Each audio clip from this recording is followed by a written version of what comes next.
हाँ भी दोस्तों, स्वागत है आपका अभिनव कैरियर एकेडमी पर।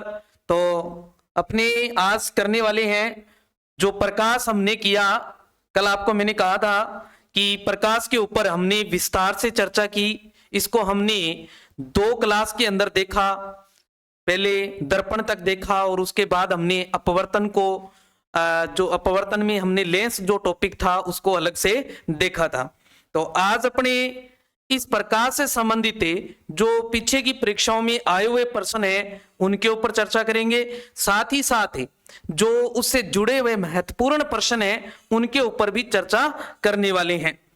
आपको इन प्रश्नों में 99% आपको एग्जाम के अंदर प्रश्न जो है वो मिलने वाले हैं, यानी कि हूबहू यही प्रश्न मिल जाएंगे। और अगर 1% इनमें से क्वेश्चन वो नहीं उठाते हूबहू, तो इनसे जुड़ा हुआ प्रश्न आपको मिलने वाला है। तो आज की क्लास होने वाली है बड़ी महत्वपूर्ण। तो जल्दी से इस क्लास को अपने दोस्तों के साथ शेयर कीजिए ताकि वो भी इस क्लास का हिस्सा बन सके, और चैनल को सब्सक्राइब और लाइक कीजिए। तो चलते हैं आज के पहले क्वेश्चन की ओर। पहला क्वेश्चन है अपना, एक समतल दर्पण में 2 मीटर ऊंचाई की वस्तु का पूर्ण प्रतिबिंब देखने के लिए दर्पण की न्यूनतम ऊंचाई कितनी होनी चाहिए। ये आया हुआ प्रश्न है पीछे की परीक्षाओं में। 1 मीटर होनी चाहिए या 2 मीटर या 4 मीटर या फिर 0.5 मीटर। ध्यान दें, दर्पण कौन सा है? समतल दर्पण है। दर्पण कौन सा है? समतल दर्पण है। और समतल दर्पण में 2 मीटर की ऊंचाई की वस्तु है। वस्तु की ऊंचाई कितनी है? 2 मीटर है। वस्तु की ऊंचाई कितनी है? 2 मीटर है।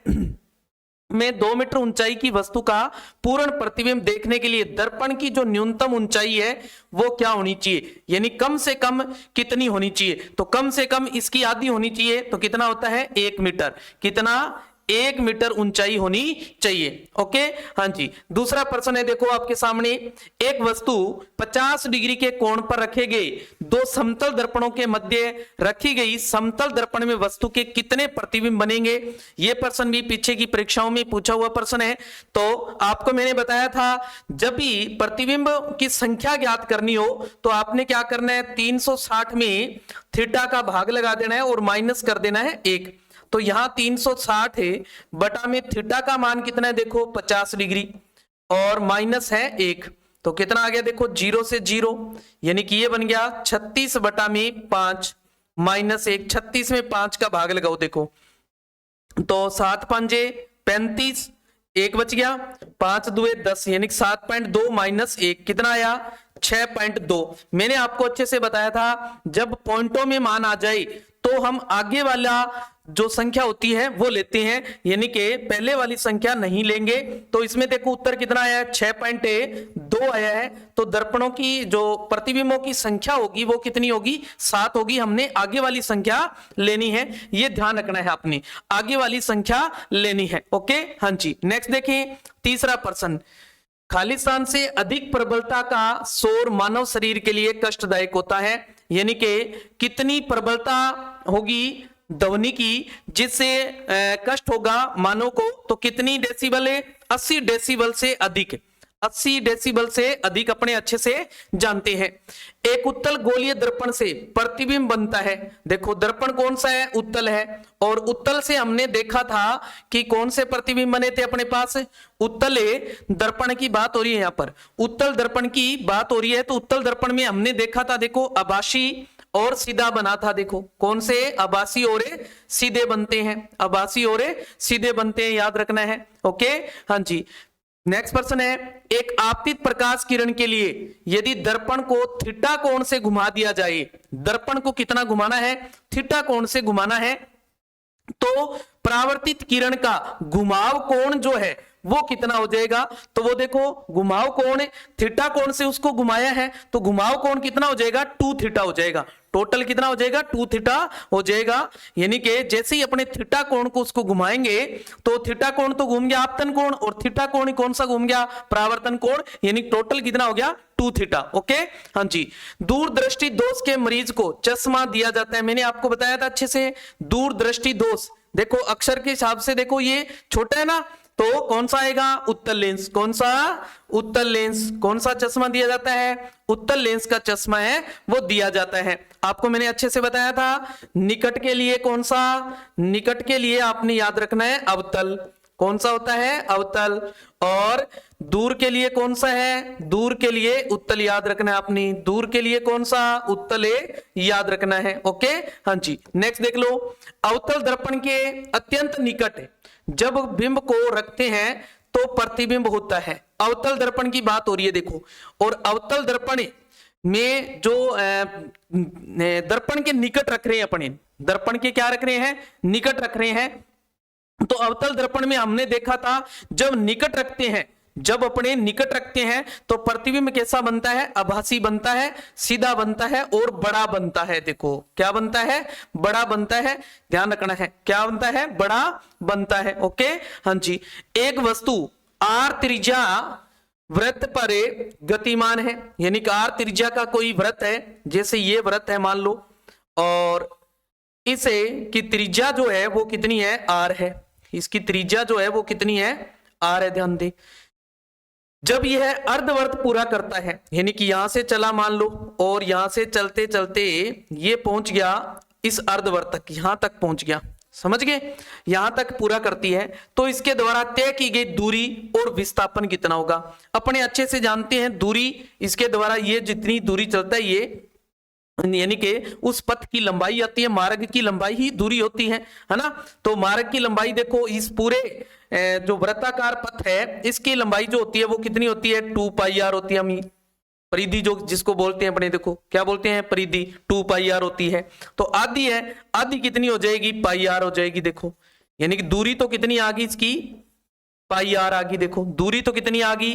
पाई आर आ गई, यानी 2 पाई आर वाला गलत हो जाएगा, ध्यान रखना है, क्योंकि अर्धवर्त की बातें हो रही है। अब विस्थापन अपने जानते हैं, प्रारंभिक बिंदु और अंतिम बिंदु के बीच सीधी दूरी जो होती है वो क्या होता है? विस्थापन होता है। तो ये दूरी चाहिए अपने को। तो ये देखो ध्यान दे, यहां तक ये दूरी क्या है? आर है।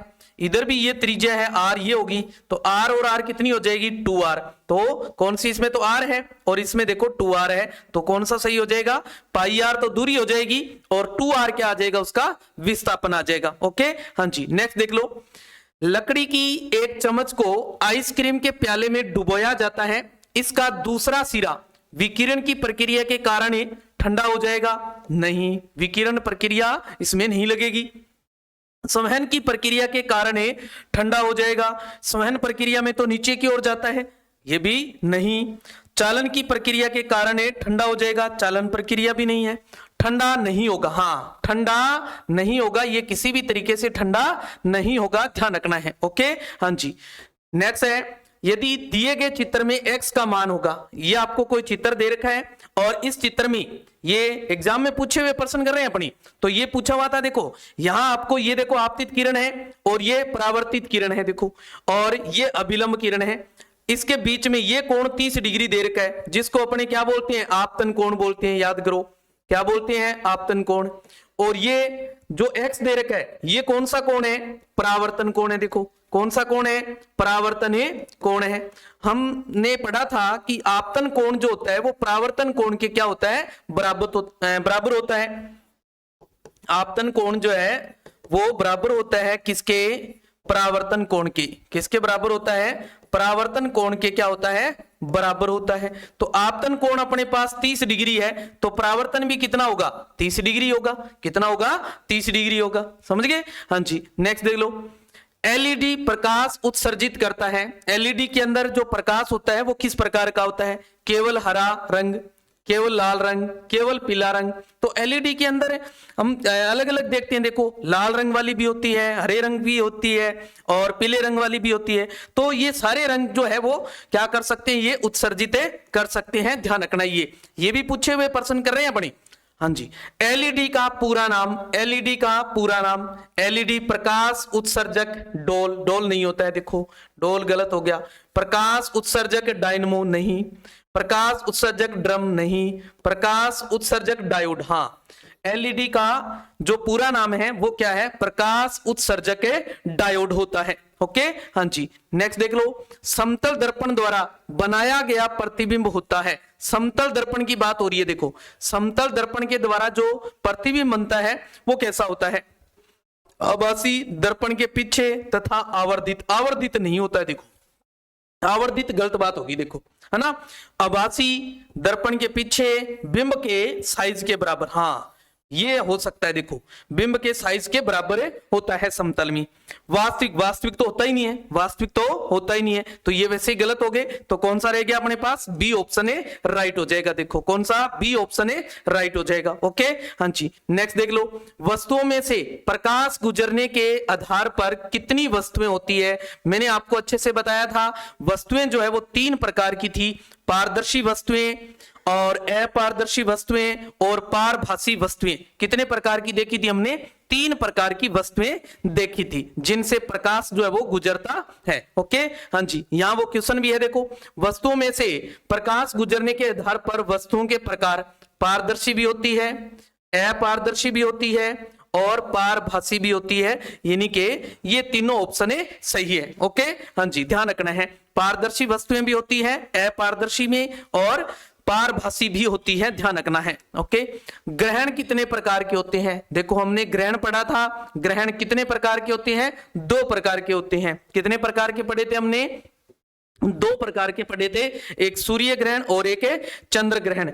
नेक्स्ट है ग्रहण है। देखो, सूर्य ग्रहण बिल्कुल होता है, चंद्र ग्रहण होता है, तारा ग्रहण ये नहीं होता है। देखो, तो ए और बी दोनों सही है, इसमें ए और बी दोनों सही है, सी गलत है। देखो, तारा ग्रहण नहीं होता है। ओके, हाँ जी। नेक्स्ट देखो, सूर्य ग्रहण कब होता है? सूर्य ग्रहण आपको मैंने अच्छे से बताया था कब होता है? अमावस्या को। कब होता है? अमावस्या को होता है। ओके, हाँ जी। चंद्र ग्रहण की बात करें, चंद्र ग्रहण कब लगता है? पूर्णिमा को। कब लगता है? पूर्णिमा को। ओके, हाँ जी। नेक्स्ट देख लो, छाया बनने और देखने हेतु कितनी स्थितियों का होना आवश्यक है? तो मैंने आपको अच्छे से बताया था, छाया बनने देखने हेतु 3 स्थितियों का होना जरूरी है। कौन कौन सी? एक तो प्रकाश है जो स्रोत है वो होना चाहिए, प्रकाश है स्रोत है वो होना चाहिए। दूसरा, जो उसके अंदर जो अवरोधक पिंड है वो होना चाहिए, अवरोधक या अपारदर्शी वस्तु का होना जरूरी है। तीसरा, जिसके ऊपर अपने को वस्तु प्राप्त करनी है उसकी छाया, वस्तु की छाया, सॉरी वस्तु नहीं, वस्तु की जो छाया है उसको प्राप्त करना है, तो वो दीवार या पर्दा हो सकता है। तो कितने चाहिए? 3। कितने प्रकार के होते हैं? 3 प्रकार की स्थितियों का होना जरूरी है। ओके, हाँ जी। छाया बनने और देखने हेतु किस स्थिति का होना जरूरी है? देखो, प्रकाश स्रोत का भी होना जरूरी है, अपारदर्शी वस्तु का भी होना जरूरी है, पर्दा या सतह या दीवार इनका होना भी जरूरी है। तो ये सारे होने जरूरी है। देखो, सारे होने जरूरी है। ओके, हाँ जी। नेक्स्ट देखो, निम्नलिखित में से कौन सी वस्तु अपारदर्शी है? इनमें से अपारदर्शी वस्तु कौन सी है? मैंने आपको बताया था अपारदर्शी वस्तु कौन सी होती है? जिसके आर पार जो है वो ना देखा जा सके। ओके, कांच में दिखाई देता है। देखो, पानी में दिखाई देता है, मिट्टी के तेल में भी दिखाई देता है, लकड़ी में नहीं दिखाई देता है। तो कौन सा आ जाएगा? अपारदर्शी, यहां पर लकड़ी हो जाएगा। प्रकाश का कृत्रिम स्रोत है। कृत्रिम जो प्रकाश के स्रोत मैंने आपको बताए थे 2 प्रकार के। कितने प्रकार के होते हैं? 2 प्रकार के स्रोत होते हैं। एक तो प्राकृतिक के स्रोत होते हैं और एक कृत्रिम स्रोत होते हैं। जो प्राकृतिक होते हैं जो वो तो प्रकृति के द्वारा दिए होते हैं, और जो कृत्रिम होते हैं वो मानव द्वारा निर्मित होते हैं। तो कृत्रिम बताना, इसमें देखो, सूर्य ये प्राकृतिक है, चंद्रमा भी प्राकृतिक है, मोमबत्ती ये मानव द्वारा निर्मित है। देखो, तारे भी प्राकृतिक है, तो मानव द्वारा निर्मित कौन है? यहाँ सी है, यानी कि मोमबत्ती है। कौन है? मोमबत्ती है।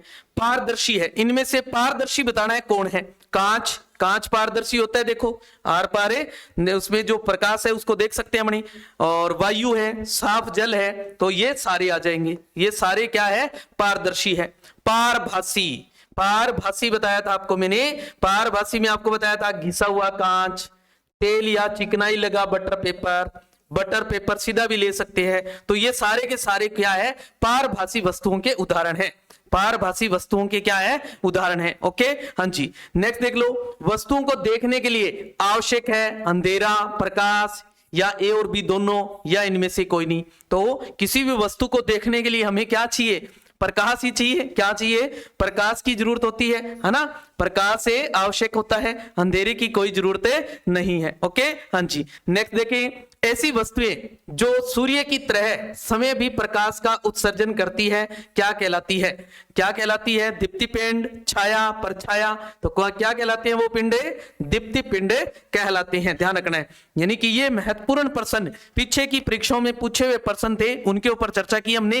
अब हम इनसे जुड़े हुए प्रश्न जो आने वाली परीक्षा के अंदर पूछे जाने हैं उनके ऊपर चर्चा करने वाले हैं। तो ये महत्वपूर्ण क्लास है, तो इस क्लास को अपने दोस्तों के साथ अब अगर आपने अभी तक ये शेयर नहीं किया है तो जल्दी से इस क्लास को अपने दोस्तों के साथ शेयर करें, ताकि इससे जो महत्वपूर्ण प्रश्न है वो अपने दोस्तों तक भी पहुंच सके और वो भी इस प्रकाश स्रोत से आने वाले जो क्वेश्चन है उनको गलत ना कर पाए।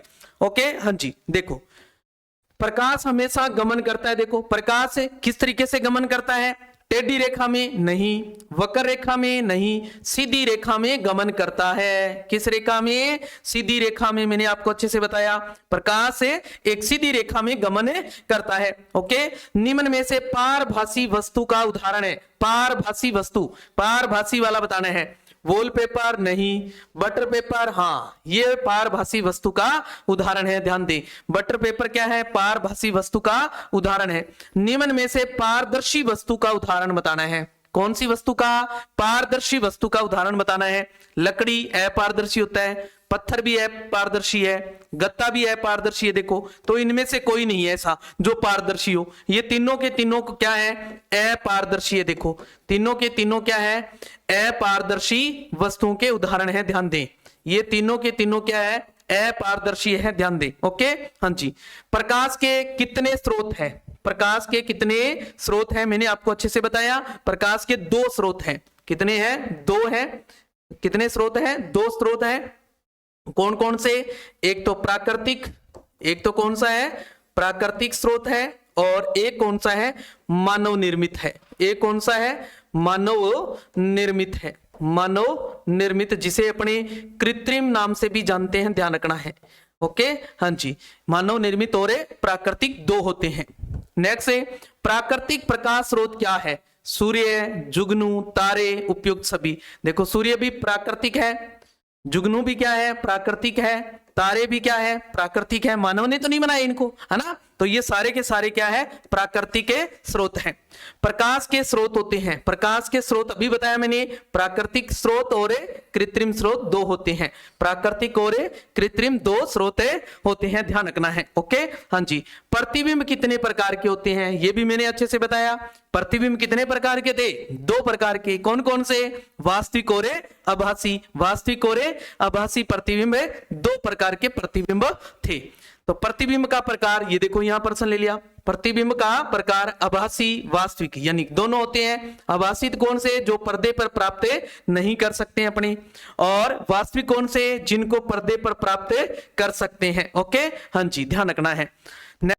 नेक्स्ट देखो, गोलीय दर्पण के कितने प्रकार है, गोलीय दर्पण के प्रकार बताने हैं। तो गोलीय दर्पण के कितने प्रकार पढ़े हमने, गोलीय दर्पण के दो प्रकार पढ़े हमने। कौन कौन से, एक है उत्तल और एक है अवतल। एक कौन सा, उत्तल और एक है अवतल, दो प्रकार हमने पढ़े थे। नेक्स्ट देखो, गोलीय दर्पण का प्रकार, गोलीय दर्पण का प्रकार अभी बताया मैंने। गोलीय दर्पण का प्रकार कौन से होते हैं, दो होते हैं। कौन कौन से, एक अवतल और एक उत्तल दर्पण। एक अवतल और एक उत्तल दर्पण, दो प्रकार होते हैं। नेक्स्ट देखो, दो समांतर समतल दर्पणों के मध्य रखी वस्तु के कितने प्रतिबिंब बनते हैं। देखो, ये अच्छे से बताया था मैंने, जब दो समांतर समतल दर्पण हो, दो दर्पण दोनों क्या हो, समांतर हो। जैसे एक यहां ये समतल दर्पण है और एक ये समतल दर्पण है, दोनों दर्पण क्या है, समांतर है। इनके बीच में यहां वस्तु रखनी हमने, यहां क्या करनी है, वस्तु रखनी है। ओके, तो यहां वस्तु रखेंगे तो उसके प्रतिबिंब जो है वो कितने बनेंगे, अनंत बनेंगे, याद रखना है। जब दो समतल दर्पण समांतर हो और समांतर समतल दर्पणों के मध्य अगर कोई वस्तु रख दे तो उनके जो प्रतिबिंब बनते हैं वो कितने बनते हैं? अनंत बनते हैं, याद रखना है। वक्रता केंद्र से दूर स्थित वस्तु का अवतल दर्पण से प्रतिबिंब बनता है। अवतल दर्पण से प्रतिबिंब वक्रता केंद्र से दूर है, यानी सी से परे है। कहने का मतलब कहां है? सी से परे है। तो सी से परे है तो जो प्रतिबिंब बना था वो कहां बना था? वक्रता केंद्र और फोकस बिंदु के मध्य बना था। कहां बना था? वक्रता केंद्र और फोकस बिंदु के मध्य बनता है, ध्यान रखना है। ओके, हाँ जी। नेक्स्ट देख लो, वाहनों के पीछे का दृश्य देखने के लिए प्रयोग करते हैं। वाहनों का पीछे का दृश्य देखने के लिए जो पार्श्व जो दर्पण लगा होता है वो कौन सा लगा होता है? पार्श्व जो लगा होता है वो उत्तल दर्पण लगा होता है। कौन सा? उत्तल दर्पण का प्रयोग करते हैं, ध्यान रखना है। कौन से का? उत्तल दर्पण का प्रयोग करते हैं। ओके, समतल दर्पण के सामने रखी वस्तु का प्रतिबिंब बनता है। समतल दर्पण के सामने कोई वस्तु रखी अपने और उसके जो प्रतिबिंब है वो कहां बनेगा? तो वस्तु और दर्पण के मध्य की दूरी के बराबर दूरी पर बनता है। सदैव यही बात याद रखना है, समतल दर्पण वाली ये बात अच्छे से याद रखना है। समतल दर्पण में समान दूरी पर प्रतिबिंब बनता है, याद रखना है। ओके, हाँ जी। नेक्स्ट देख लो, उत्तल दर्पण में प्रतिबिंब सदैव बनता है। उत्तल दर्पण में प्रतिबिंब है वो कैसा बनता है? सीधा बनता है, बिल्कुल सीधा बनता है। आभासी भी बनता है। देखो सीधा बन रहा है तो सीधे का संबंध किसके साथ है? आभासी के साथ है। और छोटा भी बनता है, तो उपयुक्त सारी हैं इसमें, देखो है ना। दो समतल दर्पणों के मध्य कितने डिग्री का कोण होने पर अनंत प्रतिबिंब बनते हैं? दो समतल दर्पण हैं, उनके मध्य अनंत प्रतिबिंब बनाने अपने को, अनंत प्रतिबिंब बनाने हैं। तो जो वस्तु रखेंगे अपने, उन वस्तुओं के बीच में जो कोण बनेगा वो कोण कितने डिग्री होना चाहिए? तो अनंत कब बनेंगे? जब 0 डिग्री होगा। जब क्या होगा? 0 डिग्री होगा, तब वो अनंत बनेंगे, ध्यान रखना है। ओके, कैसे बनेगा? देखो ध्यान दे, मैंने आपको बताया था 360 बटे में थीटा माइनस 1, तो 360 बटा 0 करो, देखो, और माइनस 1। हम किसी भी संख्या में, याद रखें बच्चे, किसी भी संख्या में अगर 0 का भाग देते हैं तो वो क्या आ जाता है? अनंत। क्या आ जाता है? अनंत आ जाता है, ध्यान रखना है। क्या होता है? अनंत। तो अनंत प्रतिबिंब बनाने के लिए हमें 0 डिग्री लेना होगा। ओके, ध्यान रखना है। नेक्स्ट देखो, एक अवतल दर्पण की फोकस दूरी 20 सेमी है तो उसकी वक्रता त्रिज्या बतानी है। तो मैंने आपको अच्छे से बताया था, फोकस दूरी जो होती है वो क्या होती है? त्रिज्या की आधी होती है। त्रिज्या की क्या होती है? आधी होती है। या वक्रता त्रिज्या बराबर क्या हो जाता है? फोकस दूरी का 2 गुना। फोकस दूरी का 2 गुना, तो 2 इंटू फोकस दूरी कितनी है? 20, तो 2 गुना कितना हो जाएगा? 40 सेमी। कितना आ जाएगा? 40 सेमी। ओके, हाँ जी। नेक्स्ट देखो, परावर्तन के नियम है। तो परावर्तन के हमने 2 नियम पढ़े थे। कितने नियम पढ़े थे? 2 नियम पढ़े थे अच्छे से, हाँ जी। नेक्स्ट देखो, परावर्तन के प्रकार की बात करें तो परावर्तन के प्रकार भी कितने थे? 2 प्रकार पढ़े हमने। कौन कौन से? नियमित और विसर्जित, जो विसरित परावर्तन, नियमित और विसरित परावर्तन। ओके, हम जी। कितने परावर्तन के प्रकार पढ़े हमने? 2 प्रकार पढ़े। ओके, हाँ जी। आपतित किरण और अभिलंब के मध्य बनने वाला कोण क्या कहलाता है? तो आपतन कोण क्या कहलाता है? आपतन कोण, याद रखना है। परावर्तित किरण और अभिलंब के मध्य बनने वाला कोण पूछ ले तो क्या होगा? परावर्तन कोण। क्या होगा? परावर्तन कोण, ध्यान रखना है। नेक्स्ट देखो, विसरित परावर्तन में परावर्तक के धरातल की सतह कैसी होती है? विसरित में मैंने आपको बताया था, विसरित में कैसी होती है? अनियमित या फिर खुरदरी। क्या होती है? खुरदरी होती है। देखो याद करो, खुरदरी सतह या फिर अनियमित, या फिर कौन सी होती है? अनियमित। चिकनी या सीधी जो है ये किसकी होती है? ये नियमित परावर्तन में होती है। किसमें? नियमित परावर्तन में होती है, ध्यान रखना है। किसमें? नियमित परावर्तन में, ध्यान रखना है। ओके, जिस प्रतिबिंब को पर्दे पर प्राप्त नहीं किया जा सकता है, पर्दे पर कौन से प्रतिबिंब को प्राप्त नहीं कर सकते? आभासी प्रतिबिंब को। किसको? आभासी प्रतिबिंब को हम पर्दे पर प्राप्त नहीं कर सकते हैं। ओके, हाँ जी। नेक्स्ट देखें, वाहनों के पार्श्व दर्पण में कौन से दर्पण का उपयोग होता है? अभी बताया था, पार्श्व के रूप में कौन सा दर्पण लगा होता है? उत्तल दर्पण। कौन सा? उत्तल दर्पण, याद रखना है ये उत्तल दर्पण। वक्र धरातल का उभरा तल किसका होता है? कौन सा जो दर्पण था उसका जो वक्र है वो उभरा हुआ था, वक्र जो था वो उभरा हुआ था, तो उभरा हुआ किसका था? याद करो, उत्तल दर्पण का। किसका था? उत्तल का, ध्यान रखना है। उभरा हुआ अवतल का था, देखो याद करो। और अवतल का कैसा था? धंसा हुआ था, देखो अंदर की ओर धंसा हुआ, अंदर की ओर धंसा हुआ होता है परावर्तक जो पृष्ठ होता है। ओके, हाँ जी। वक्र धरातल का धंसा तल किसका था? अभी बताया मैंने, अवतल का होता है। किसका होता है? अवतल का होता है। ओके, हाँ जी। परावर्तक होते हैं, परावर्तक भी कितने होते हैं? 2 होते हैं। परावर्तक भी कितने होते हैं? 2 होते हैं। नेक्स्ट देखो, आपतन कोण का संकेत, आपतन कोण को हमने किससे लिखा था? आई से। किससे लिखा था? आई से। और परावर्तन कोण का संकेत क्या होता है? परावर्तन कोण का संकेत होता है आर। क्या होता है? आर, ध्यान रखना है। और जो आपतन कोण है वो बराबर होता है परावर्तन कोण के, ये बात भी याद रखनी है।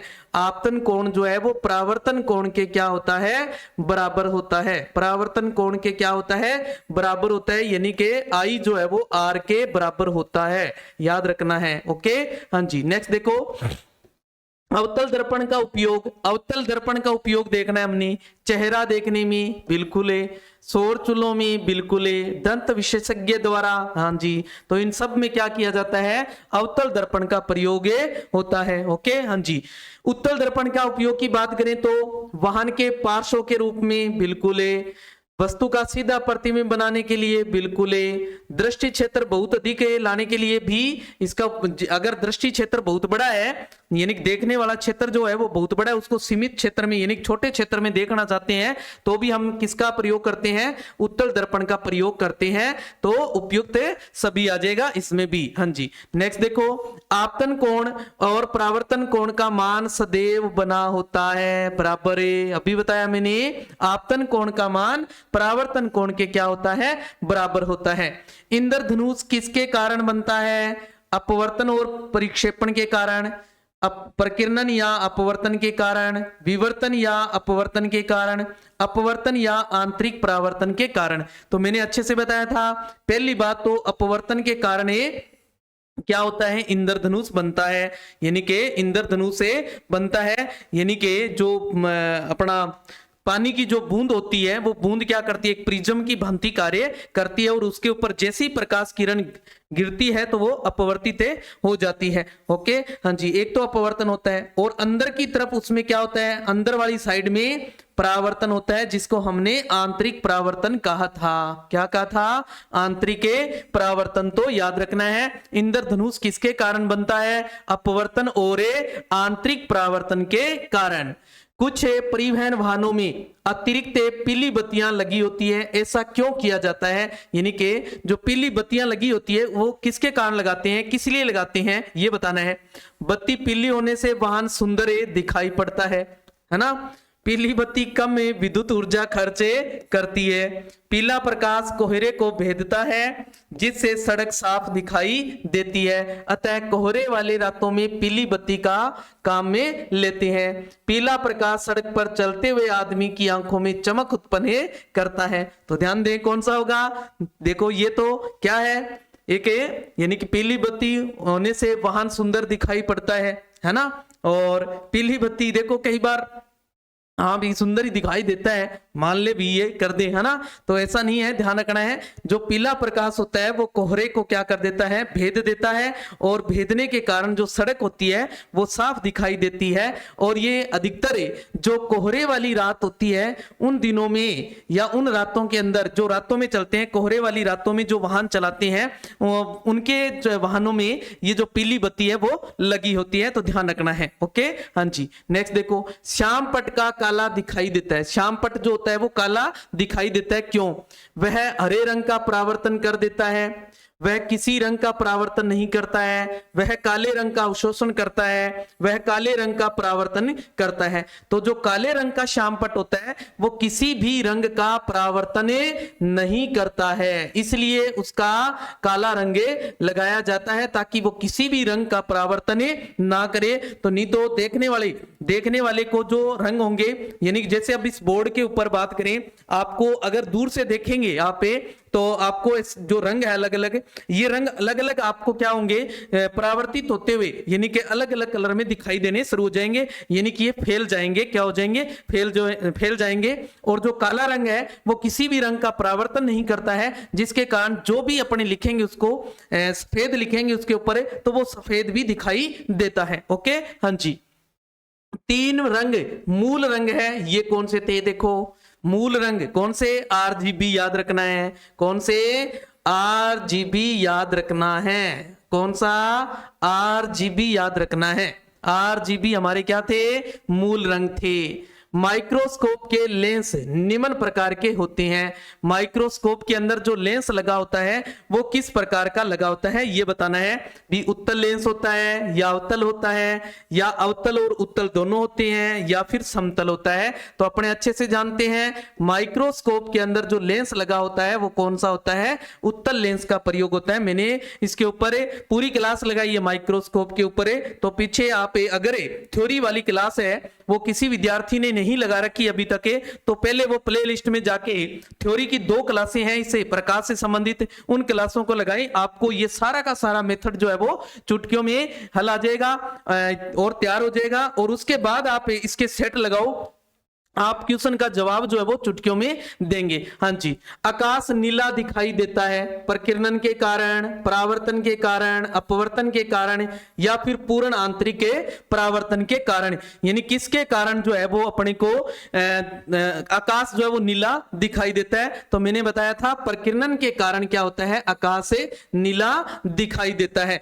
यानी सूर्य का जो प्रकाश है वो श्वेत प्रकाश है, और श्वेत प्रकाश का क्या हो जाता है, प्रकिरणन हो जाता है, उसके कारण आकाश जो है वो नीला दिखाई देता है। डॉक्टरों द्वारा रोगी व्यक्ति के पेट की आंतरिक परीक्षा हेतु प्रयुक्त अंतःदर्शी एंडोस्कोप प्रकाश के परावर्तन पर निर्भर है, प्रकिरणन पर निर्भर है, अपवर्तन पर निर्भर है, या पूर्ण आंतरिक के परावर्तन पर निर्भर है, ये बताना है अपने को। तो किस पर निर्भर था? एंडोस्कोप पूर्ण आंतरिक परावर्तन पर निर्भर होता है। किस पर था? पूर्ण आंतरिक परावर्तन पर निर्भर था। पानी के अंदर हवा का बुलबुला, मैंने ये दोनों क्वेश्चन बताए थे आपको, अलग अलग ध्यान रखना है। पानी का बुलबुला अलग है और हवा का बुलबुला अलग है, ध्यान रखना है। अगर यहां पूछ रहे हैं आपको पानी के अंदर हवा का बुलबुला किस तरह का बर्ताव करता है, उत्तल लेंस, अवतल लेंस, समतल, या फिर दर्पण, यानी कि किस तरीके का व्यवहार करता है ये बताना है। तो मैंने आपको अच्छे से बताया था हवा का बुलबुले की बात हो तो वो कौन सा हो जाएगा? अवतल। और अगर पानी का बुलबुला है तो वो कौन सा हो जाएगा? उत्तल। ध्यान रखना है, पानी का बुलबुला है तो क्या हो जाएगा? उत्तल हो जाएगा, ध्यान रखना है। पानी का जो बुलबुला होता है वो हवा के अंदर, पानी का बुलबुला किसमें? हवा के अंदर, ये हवा के अंदर रहता है, उल्टा होता है बिल्कुल, ये ध्यान रखना है, हवा के अंदर, तो वो उत्तल लेंस की तरह व्यवहार करता है, और हवा का जो बुलबुला है वो अवतल लेंस की तरह व्यवहार करता है। ओके, हाँ जी। हीरा चमकदार दिखाई देता है परावर्तन के कारण, अपवर्तन के कारण, पूर्ण आंतरिक परावर्तन के कारण, या फिर प्रकिरणन के कारण, यानी किसके कारण जो हीरा है वो चमकदार दिखाई देता है, ये अपने को बताना है। तो मैंने आपको अच्छे से बताया था पूर्ण आंतरिक परावर्तन के कारण हीरा जो है वो चमकदार दिखाई देता है। ओके, हाँ जी। सूर्योदय या सूर्यास्त के समय सूर्य लाल दिखाई देता है, इसको निम्न आधार पर समझाया जा सकता है, यानी कि जो लाल दिखाई देता है, जो सूर्य उदय हो रहा है या फिर अस्त हो रहा है तो अपने को लाल ही दिखाई देता है। तो लाल दिखाई देने का कारण भी बताया था आपको कि इसके अंदर श्वेत रंग होते हैं, 7 रंगों का समूह होता है सूर्य के प्रकाश में, जिसमें एक लाल रंग था, और लाल रंग की जो तरंग दैर्ध्य है वो क्या होती, इसकी सबसे अधिक थी, तो दूर से वो लाल ही दिखाई देता है। तो इसको हमने किससे समझा था? रेले प्रकिरणन के द्वारा। किस विधि द्वारा? रेले प्रकीर्णन द्वारा इस विधि को समझाया जा सकता है। ओके, हाँ जी। नेक्स्ट देखें, निम्नलिखित में से किस एक के कारण मरीचिका की परिघटना होती है? प्रकाश का ध्रुवीकरण के कारण, प्रकाश के विक्षेपण के कारण, प्रकाश के विवर्तन के कारण, या फिर प्रकाश का पूर्ण आंतरिक परावर्तन के कारण। तो मरीचिका याद रखना है, पूर्ण आंतरिक परावर्तन। क्या था? पूर्ण आंतरिक परावर्तन। पीछे की ओर स्थित वाहनों की स्थिति जानने के लिए स्वचालित वाहनों में प्रयोग होने वाले दृश्यदर्शी किसके बने होते हैं? समतल दर्पण के, अवतल के, उत्तल के, या फिर परवलयिक दर्पण के? यानी किस प्रकार के लगे होते हैं? पीछे की ओर स्थित वाहन है, उनकी स्थिति जाननी है, तो पीछे की ओर स्थित वाहन है, उनकी स्थिति जानने के लिए कौन से दर्पण? पार्श्व। और पार्श्व में किसका? उत्तल का। किसका प्रयोग करते हैं? अपने उत्तल दर्पण का प्रयोग करते हैं, ध्यान रखना है। ओके, हाँ जी। नेक्स्ट देख लो, लेजर क्या उत्पन्न करने की युक्ति है? श्वेत प्रकाश किरण पुंज, संसक्त प्रकाश, या सूक्ष्म तरंगे, या फिर एक्स किरणें? तो लेजर जो होती है, लेजर किसका? यानी संसक्त जो प्रकाश है इसको क्या करता है? उत्पन्न करता है, ध्यान रखना है। कोहरा में देखना कठिन क्यों होता है? कोहरा की बूंदों से प्रकाश की किरण का पूर्ण आंतरिक परावर्तन होता है, या कोहरा की बूंदों से प्रकाश की किरणें प्रकीर्णित हो जाती है, या कोहरे की बूंदें प्रकाश का अवशोषण करती है, या कोहरा का अपवर्तनांक अत्यंत उच्च होता है? कौन सा है बताओ? कौन सा था इसमें? याद करो, कोहरा में देखना कठिन क्यों होता है? कोहरा में देखना कठिन क्यों होता है? तो कोहरा की बूंदों से प्रकाश की किरणें जो है वो क्या हो जाती है? प्रकीर्णित हो जाती है, यानी कि फैल जाती है। क्या हो जाती है? फैल जाती है, ध्यान रखना है। ओके, हाँ जी। निम्न में से किस रंग की तरंग दैर्ध्य सबसे अधिक होती है? मैंने अभी बताया, लाल रंग की तरंग दैर्ध्य सबसे अधिक होती है, ध्यान रखना है। लाल रंग की सबसे अधिक होती है और बैंगनी रंग की सबसे कम होती है। ओके, हाँ जी। जल से भरे एक बीकर में एक सिक्का ऊपर उठा हुआ प्रतीत होता है, यह परिघटना किस गुण के कारण होती है? प्रकाश के परावर्तन के कारण, प्रकाश के अपवर्तन के कारण, या पूर्ण आंतरिक परावर्तन के कारण, या फिर व्यतिकरण के कारण? यानी किसके कारण ये घटना है जो दिखाई देती है? तो आपको अच्छे से बताया था, अपवर्तन के कारण ये घटना होती है, यानी कि जो सिक्का होता है वो ऊपर उठा हुआ दिखाई देता है। ओके, हाँ जी।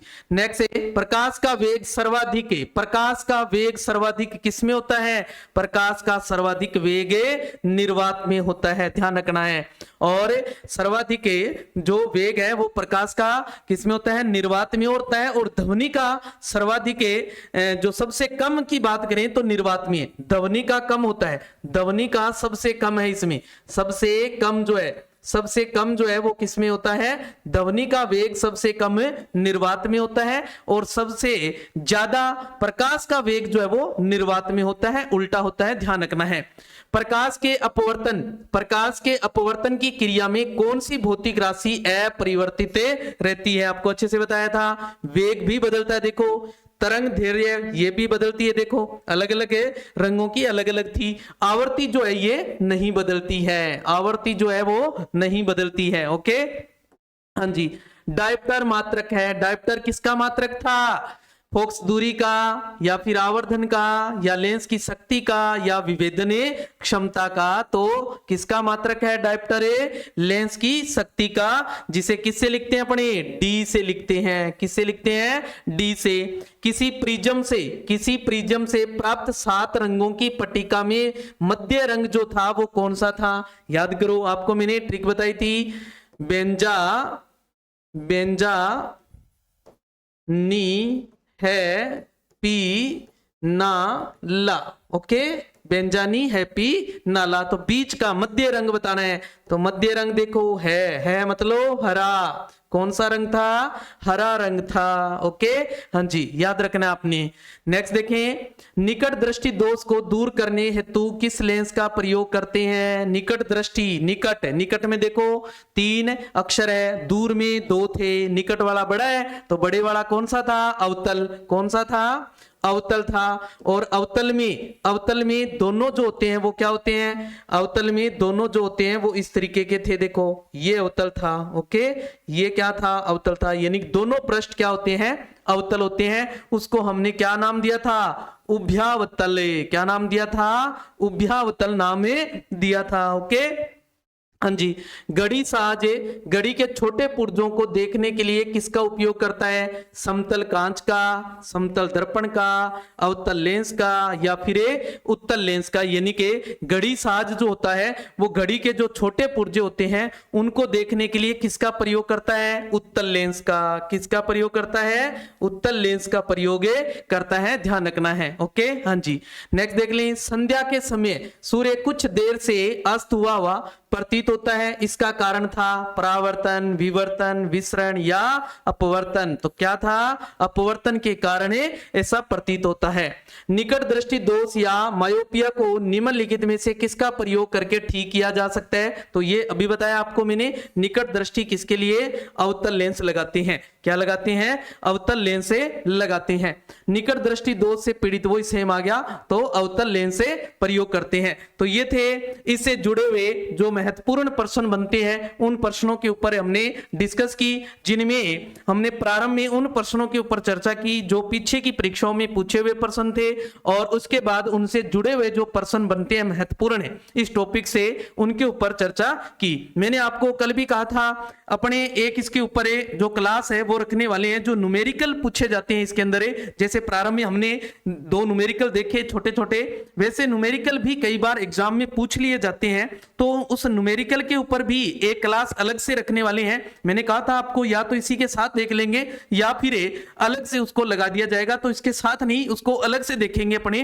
तो कल उस न्यूमेरिकल के ऊपर क्लास होने वाली है, तो इस क्लास को आप ज्यादा से ज्यादा अपने दोस्तों तक शेयर करें और कल की क्लास देखना न भूलें, क्योंकि न्यूमेरिकल जो है इस बार आने के ज्यादा चांस हैं। तो न्यूमेरिकल आप जरूर देखें और उनको अच्छे से करके जाएं। और न्यूमेरिकल जो है वो इसके 2 ही जो सूत्र है हमारे महत्वपूर्ण है, एक दर्पण सूत्र और एक लेंस सूत्र है, उसके ऊपर टिके हुए हैं। साथ ही साथ किस पर हैं? एक जो फोकस दूरी और जो त्रिज्या होता है, जो इसके अंदर जो संबंध बताया मैंने, एफ बराबर क्या था? r/2। और एक आपको जो लेंस की शक्ति है, इस शक्ति के ऊपर भी न्यूमेरिकल कई बार पूछ लिया जाता है। तो छोटे छोटे न्यूमेरिकल जो है वो कल करने वाले हैं अपने। तो कल की क्लास भी बड़ी महत्वपूर्ण क्लास होने वाली है, तो कल की क्लास देखना न भूलें आप। तब तक के लिए जय हिंद, जय भारत।